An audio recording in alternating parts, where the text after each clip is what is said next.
Israel अभी Hamas और Hezbollah से निपट ही रहा था कि अब यमन के हूती विद्रोही भी उस पर हमला करने लगे। हमास, हिजबुल्लाह और हूती यानी ट्रिपल एच और ये तिकड़ी इजरायली प्रधानमंत्री बेंजामिन नेतन्याहू का सरदर्द बन गई है। सोमवार को यमन में ईरान समर्थित हूती विद्रोहियों ने दक्षिण इजरायल के खिलाफ सिलसिलेवार हमलों की जिम्मेदारी ली है। इसके साथ ही हूती विद्रोहियों ने भी इजरायल के खिलाफ जंग का ऐलान कर दिया है। गाजा में हमास के ठिकानों को तबाह करने में लगे इजरायली सैनिकों को लेबनान में हिजबुल्लाह से निपटना पड़ रहा है और अब हूती उनके सामने सबसे बड़ी चुनौती बनकर खड़े हो गए हैं। यमन के हूती विद्रोहियों ने सना से इजरायल को निशाना बनाया। 1500 किलोमीटर की दूरी से हूती विद्रोहियों ने इजरायल हमास युद्ध में घुसपैठ की। हूती विद्रोहियों के खिलाफ सऊदी अरब ने 8 साल से युद्ध छेड़ रखा है। रिया की माने तो युद्ध शुरू होने के बाद से इजरायल के खिलाफ संगठन द्वारा किया गया यह तीसरा हमला था।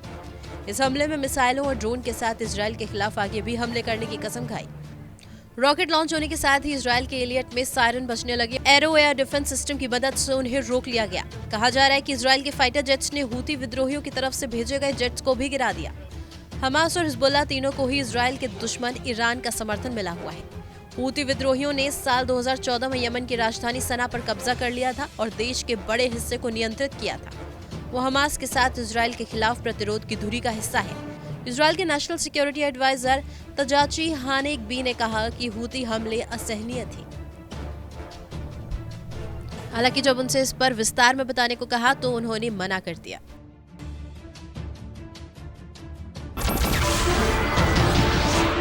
नमस्कार, मैं हूं मानक गुप्ता।